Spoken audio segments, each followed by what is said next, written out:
Hola, ¿cómo están? El tema que vamos a ver hoy, a pedido de un amigo, es el paralaje.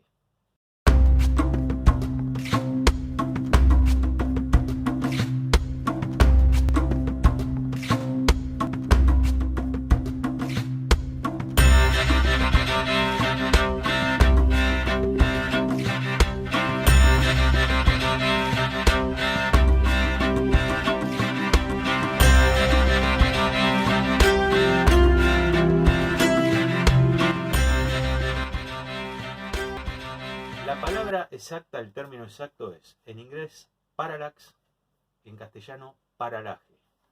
No es ni paralelaje, ni paralelismo, ni todas esas cosas que se escuchan o se leen por ahí, dado que es un fenómeno que se da por una cuestión de posición y no de paralelismo entre superficies. ¿Sí? Bien.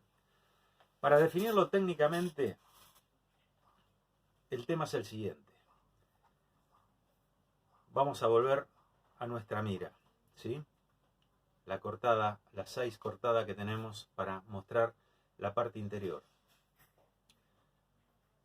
El retículo, como dijimos en algunos de los videos anteriores, sea de primer plano focal, sea de segundo plano focal, tiene que estar colocado, si es de primer plano focal, en el punto exacto del foco de la lente objetivo. Si es de segundo plano focal, en el punto exacto de la focal del ocular. Bien. En óptica, una décima, una centésima, una milésima es una eternidad. Entonces, mecánicamente, se torna casi imposible poder colocar el retículo en el punto exacto de la focal de una de las lentes. Para que tengan idea, cuando hacemos los cálculos en óptica, trabajamos con 4 o 5 dígitos después de la coma para determinar las focales. O sea que imaginen que no hay aparato mecánico, ¿sí? Como ser un nonius, un vernier, un calibre, para poder medir la 10 milésima, por ejemplo. Pero en óptica eso se hace sentir. Entonces, esa posición, si no es exacta con respecto al foco, tanto del objetivo como del ocular, es lo que genera el paralaje. O sea que el paralaje es esa pequeña diferencia de la posición del retículo con respecto a el foco de las lentes. ¿Está bien? Ese es el concepto físico y óptico de lo que es el paralaje. Ahora bien, ese efecto se hace más notorio a grandes aumentos porque la imagen es más grande, ¿sí? A medida que nosotros subimos el aumento por medio del anillo de zoom, sea la mira de primer plano focal, segundo plano focal, la imagen se nos hace más grande, ¿sí? Independientemente si el retículo sea grande o no, esa es otra cuestión, ¿sí? De la posición, si es de primer plano focal o de segundo plano focal. Entonces, ¿qué pasa? Fíjense que las miras que traen correctores de paralaje son normalmente miras que superan los 10 o 12 aumentos. Es muy difícil que una mira de menor a 10 aumentos o menor a 12 aumentos traiga un corrector de paralaje, porque eso sí se hace sentir, bueno, en tiros largos y con grandes aumentos. Entonces, si es una cuestión de posición, ¿cómo lo corregimos? Porque ustedes fíjense que de fábrica las miras solamente vienen corregidas a una distancia. Es que el paralaje solo se puede corregir a una distancia, ¿sí? Normalmente las miras de origen europeo, como las alemanas, las austríacas, ¿sí? Vienen con paralaje libre a 100 metros, porque utilizan el sistema métrico. Las Leupold, por ejemplo, que son americanas, utilizan el sistema anglosajón, vienen a 91 punto y pico, que son 100 yardas, que es el sistema anglosajón que ellos utilizan. Entonces, solamente se puede corregir a una distancia. Pero ¿qué pasa con miras que tienen muchos aumentos, que se utilizan para tirar muy lejos, y que necesitamos corregir el paralaje a las diferentes distancias, ¿sí?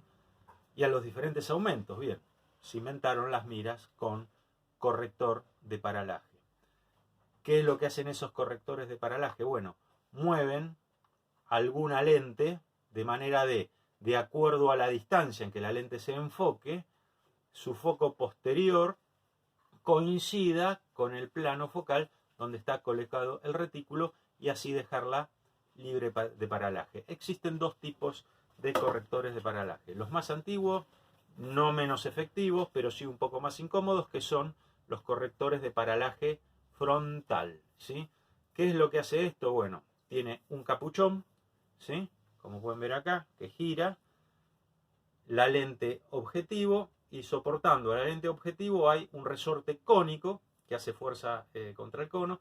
Entonces cuando uno lo enrosca, comprime el cono. Cuando uno desenrosca, el cono tira la lente objetivo hacia adelante, y al variar la lente, al variar la posición de la lente objetivo, obviamente varía la posición de su foco posterior, haciéndolo coincidir en mayor o menor medida con el plano donde está el retículo, ¿sí? Y obviamente después se toma una escala y se gradúa, ¿sí? Pueden ir de 15 metros, 20 metros, 50 metros, depende de la utilidad de la mira, hasta infinito normalmente. Existen otros correctores de paralaje que no mueven el objetivo, sino que mueven una lente interior, lo que se llama lente de campo, ¿sí? Dentro de la mira telescópica, y son los correctores de paralaje lateral, ¿sí? Entonces, esto cuando uno está disparando es mucho más cómodo corregir el paralaje de acá que ir adelante a mover la lente objetivo, ¿sí?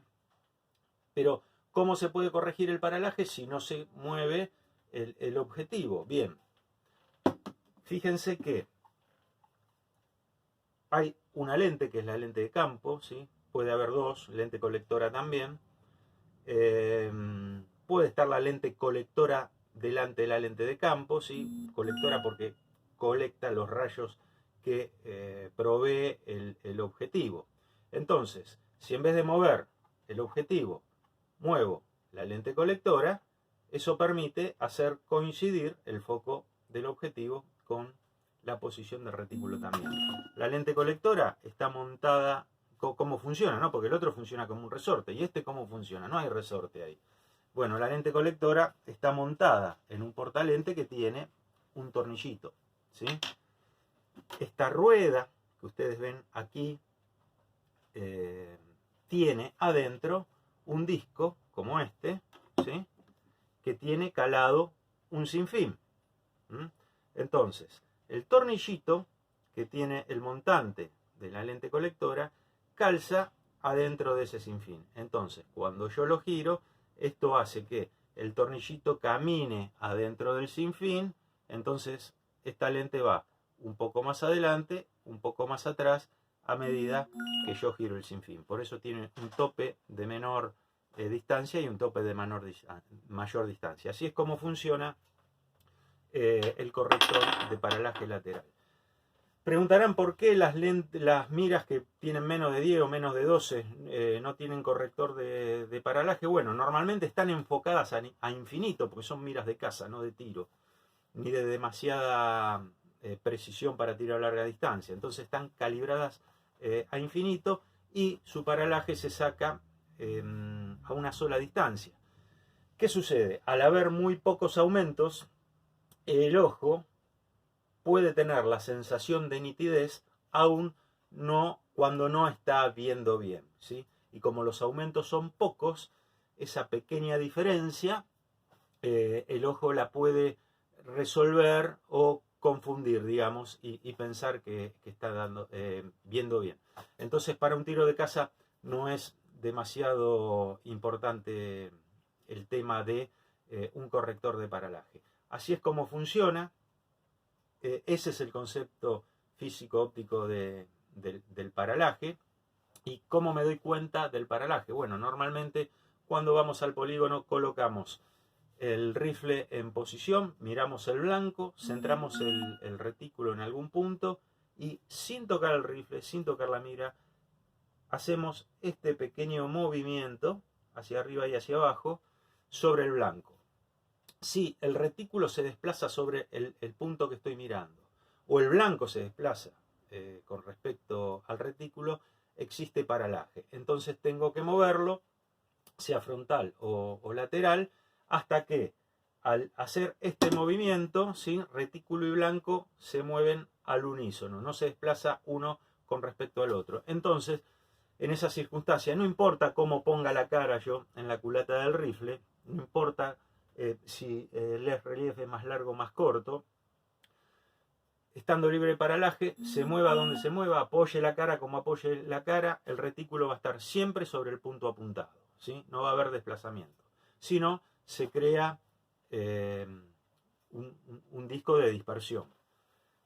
Entonces, esa es la manera de darse cuenta de si el punto a donde estoy apuntando con esos aumentos y con esa mira tiene paralaje o no tiene paralaje.